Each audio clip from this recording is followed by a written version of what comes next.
Booyakasha! Booyakasha! Welcome everyone to the most controversial podcast in the country. Hindi lang most controversial, most talagang hyphenated, most aka, most celebrated, senador, senator, Hated, secretary. hated na mga pink. Na mga pink. Kasi, tayo. Pati yung kay Kaloy din, dami naman nagalit. Ba talaga? 2 days na yata sa Reddit na binabastos tayo. Anyway, speaking of, Sir Ronald Llamas, kahit maraming galit sa atin, kahit galit yung mga pink sa atin, especially sa akin, advance happy birthday daw, sabi ng mga tao. Happy birthday. Sir Ronald, kung salamat. to run for senador. Yung edad ko lang ang tumatanda. Yung aking puso ay laging bumabata. Wow. Yun. Yung puso lang yung bumabata. Wait lang. That was wrong. Like that song. Rewind. Okay. Balikan natin ito, guys. Pag-usapan natin. Ayan, pinagtatawanan speaking of the pinks, pinagtatawanan sila ng mga DDS. 3% na lang daw sila. 8 Inodoro, mga ganun. Mukhang ngayon, malapit na sila papunta dyan, di ba? Medyo lumilit ang base nila. In the previous episode, Mark talked about itong mass defections ng even vloggers. Mukhang sa dulo siguro Jonathan Morales na lang matitirang vlogger. So, meron din sila, di ba? BNJ or JNB. Ano ba yan? Buljak and Jonathan Morales. Okay. Sir Ronald, the surveys are interestingly, first of all, hindi tugma. Tignan mo yung SWS Pulse Asia. Wait lang. Magkakaiba. Parang sa na bansa ito. Parang wala at all. Medyo nakakapareha sila dun sa pagbaba ni Vice President Sara. Yes. Halos lahat pare-pareho. Di ba? Doon sila nagkakapareho, di ba? Pero pagdating sa Senate, magkakaiba. Ang halos parehas lang. Number one. So Erwin is number one. That's still there in all surveys. Pero yung iba is kunyari si Binay and Villar are there in SWS. So, okay, first of all, ano yung difference? Yung Erwin at saka Ben Tulfo, halos pareho. Maliban sa isang survey. SWS. Yung most surveys, parehas silang top 1, top 2. No? Doon lang sila sa isang survey na iba. Ang medyo malayo. Halimbawa, doon sa isang survey, number 2 si Digong. Doon sa isang survey, number 11 si Digong, no? Pero medyo consistent na si Bato nasa dulo, number 12, no? Si Amy bumababa rin. Kaya delikado si Amy going into the election dahil hindi ka na makakakuha doon sa iba no? So, ang mangyayari sa iyo ay dahil wala ka sa administration, no, ay yung machinery ng administration hindi mo magagamit, no, yung command votes. Ang inaasahan ni Amy ay dahil Marcos pa rin siya, makakakuha siya doon sa retail, sa market. Hindi siya sigurado ron, no, dahil marami ring galit sa kanya ng mga pro-Marcos, no. Pero ang sigurado, dadali na siya wholeheartedly ng mga Duterte. Dati kasi, binabanatan siya ng mga Duterte dahil namamangka siya sa dalawang ilog. Binabanatan siya ni Panelo, binabanatan siya ni Baste, etc. Ngayon, hindi na siya babanatan dahil nandun na siya. No, bagamatang sabi niya, independent siya. Wala naman naniniwalang independent siya. Kay Mark may maniniwala. Kay Amy wala. No, siya ay independent. No? So, kaya yun yung sabi mo, Big R. Medyo sa Senate, medyo significant yung differences. Tinanong ko rin kay Ronnie Holmes siyang kagabi. Sabi ko, Ronnie, bakit magkaiba ito? No? Ang sabi niya, yung iba yung methods, no? Yung iba ay online, yung iba ay face-to-face, yung iba ay iba yung mga tanong, no? Yung iba ay ganito yung tanong, yung iba ganito. Yung iba ay talaga mga fly-by-night lang. Naghahanap buhay lang. Hindi na niya sinabi kung sino. Sa ibang fly-by-night, medyo mas maganda yung performance ng Pink. Pero pag-usapan, ano tingin mo, let's just talk about the 3 legit ones. No offense to the others. Okta, SWS, and Pulse Asia. So the consistent one is Erwin Tulfo is still on top. And the consistent one is also in Mia, hirap ang mga DDS. Especially kung hindi tatakbo si Digong. Halos wala kahit isa sa kanila ipapasok sa Senate. And 8-0 for DDS. Or kung darating ang ICC before the elections. Talagang yari talaga. Oo. Ikaw, Mark, Remote. kasi remember, Mark, we were talking about, di ba, let's be honest, Mark, I was a bit more skeptical about Basta. You were slightly a bit more optimistic about Basta. I agree naman with you na ang Vismin, you can never discount that or solid south. But Mark, are you surprised compared to, let's say, a year ago when we were talking about Baste as plan B, how poorly Baste and even Pulong are doing in the surveys? And even Digong is not doing so good in the Senate surveys, assuming he is even in a position to run anymore for Senate. What's your thinking, Senador? Mangkaribal mo yan. Speaking of your karibals, Mark, now you're talking SMG na lang. about candidate. Tawag dito. Ayun. Crazy. Naapektuhan sila ng ano eh. Kibuloy, Pogo, Quadcom. Sunod-sunod eh. Barrage of information overload. Pandiwata, overload. Na lahat ng mga kalokohan, idagdag mo pa yung sa nila Duque, Parmali. Ang daming nagsisilabasan ng mga kalokohan nung panahon nila. And siguro yan na nga yung umihila sa kanila pababa.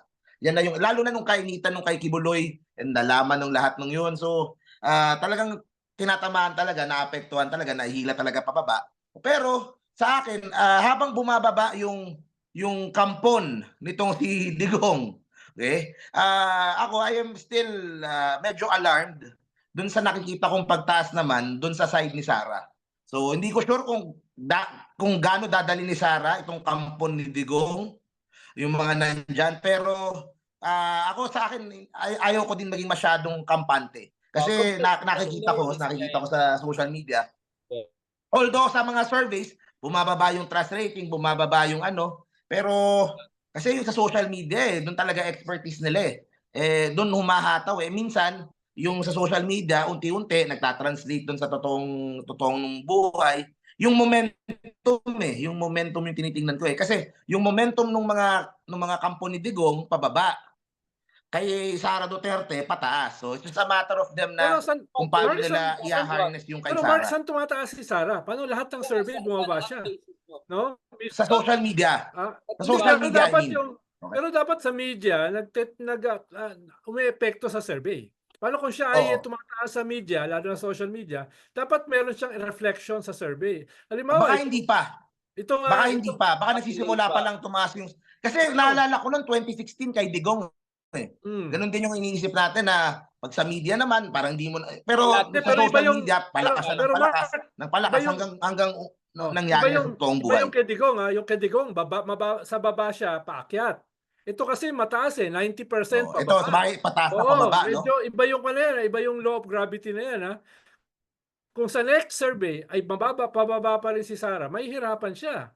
It will become a trend, no? Ano, kailangan mo lang kasi 2-3 survey para maging trend no? Kung sa 3 survey ay bumababa ka, it will become a trend. Yun ang problema niya dahil inaantay ko na lang itong Pulse Asia nung lumabas yung Pulse Asia na 10 points yung binaba niya, 60 siya. At hindi lang yun 10 points ang binaba niya sa D.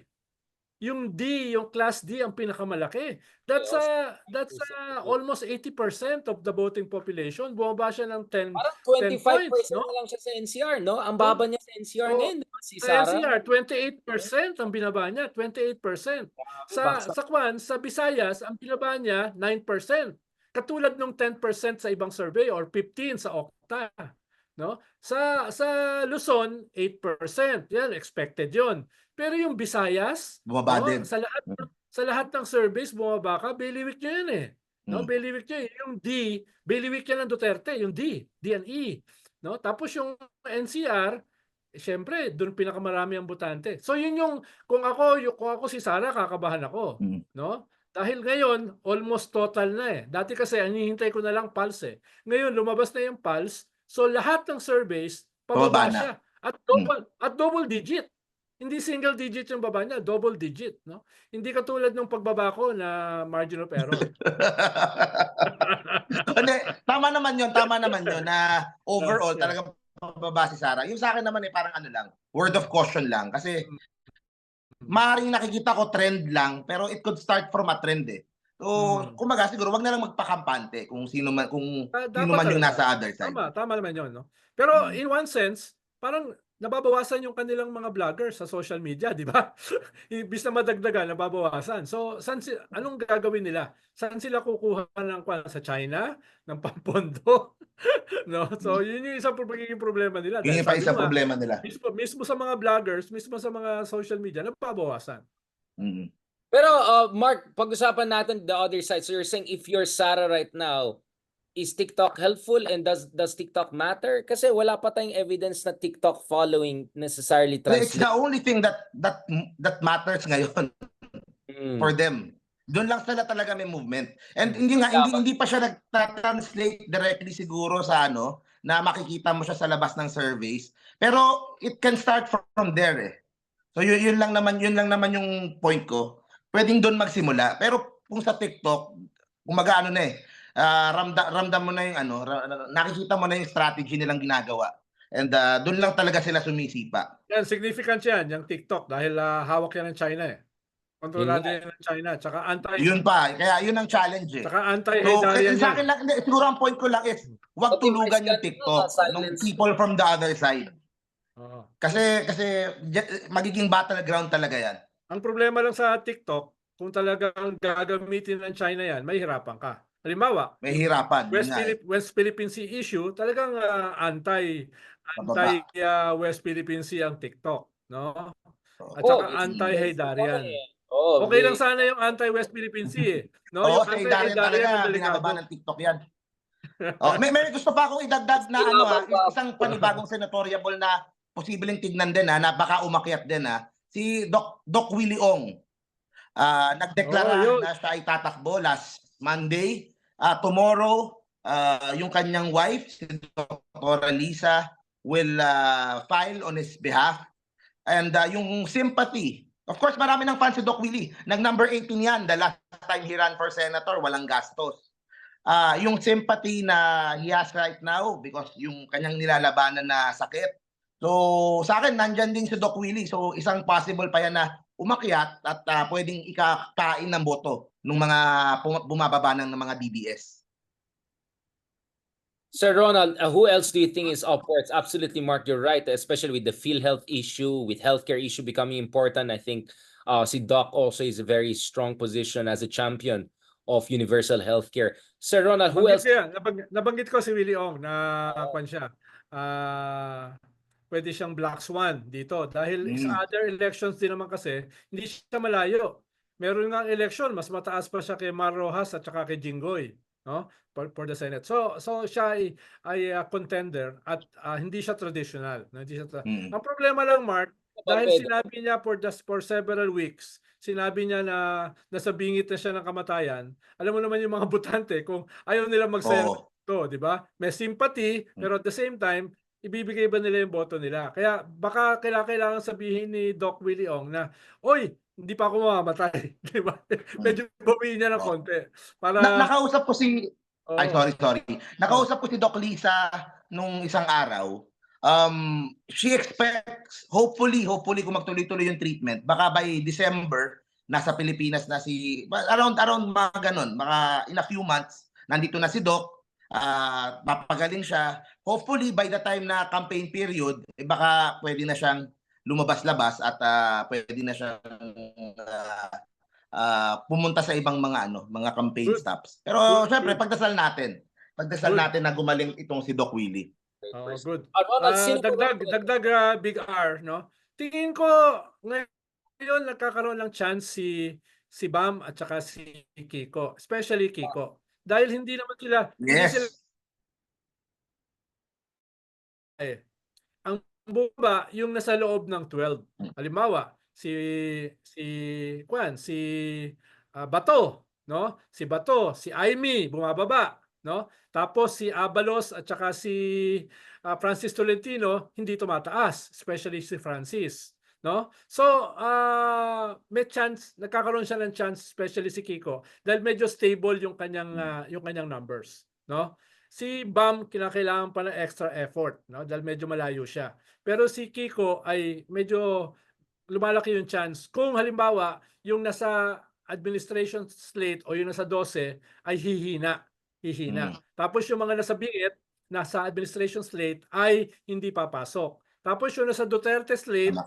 na ay humihina rin, especially si Bato, no? So Or ganun yung dinampot ng ICC. Oo, or dadamputin medyo luluwag, no? Medyo Dapat luluwag.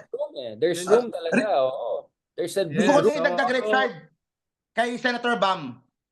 Di ba nag-shoot sila ni VP Lenny nung isang araw, parang last day ng Checky Bam, because Chel will be running for party list na. Napansin ko si Senator Bam naka-pink.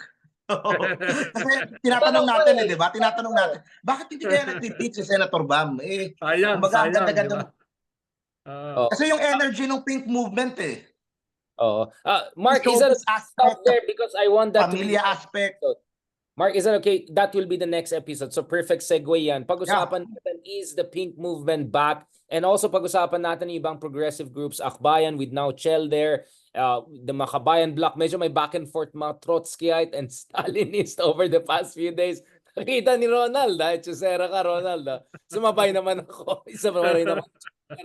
Habang inaaway ako sa pink and mga kaloy, sabi ko, diyan muna kayo, Trotsky muna tayo. Mag-debate tayo ng Trotsky.